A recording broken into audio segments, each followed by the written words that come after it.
Chase or fade? Steve, I'll let you go first. We'll see a performance this week that will change the outcome of an award.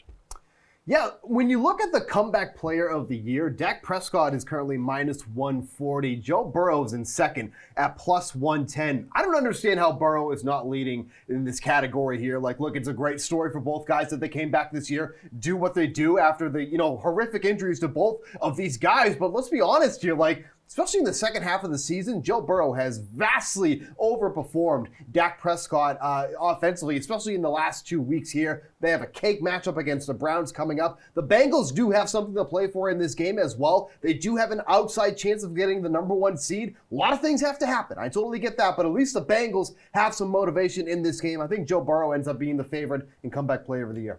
Jeff, talk to me. What about you? You believe something can change? A race could change MVP, Offensive Player of the Year, Offensive Rookie of the Year, any of these things? Yeah, no, I mean, look, the Offensive Player of the Year is the one I think everyone's going to be keeping an eye on. It's basically a pick 'em right now in the DraftKings Sportsbook, both Jonathan Taylor, Cooper Kupp at minus 110.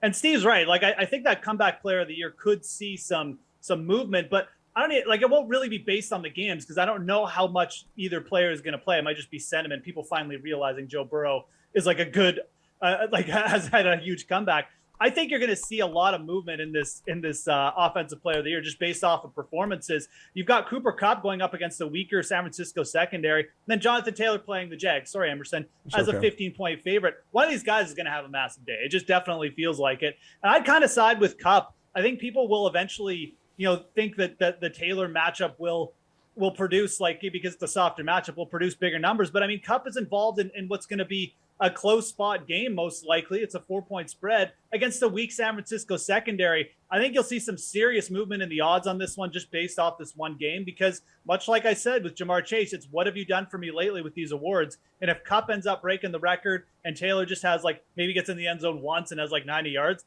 I think it'll lean towards Kupp. So I'm looking for the most movement in this Offensive Player of the Year one. All right, Reid, you expect a performance this weekend, final weekend of the regular season that could change the outcome of an award?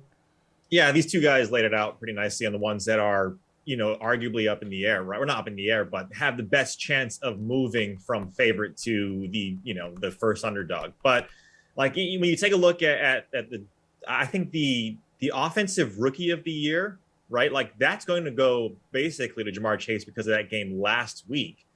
But having said that, right, Mac Jones, I'm surprised Jeff didn't go shell one out for his boy Mac Jones that he's been talking up this entire year. And he potentially has now at plus odds. So there's some line shift. I don't think that happens. These guys, I mean, the one with Jamar Chase too, right? They have something to play for. They have like Steve mentioned, Cincinnati has something to play for, not just from a playoff perspective, but Joe Burrow wants to get Jamar Chase that award. So I think it's going to go to Jamar Chase specifically in that one, but every other one is pretty much locked up.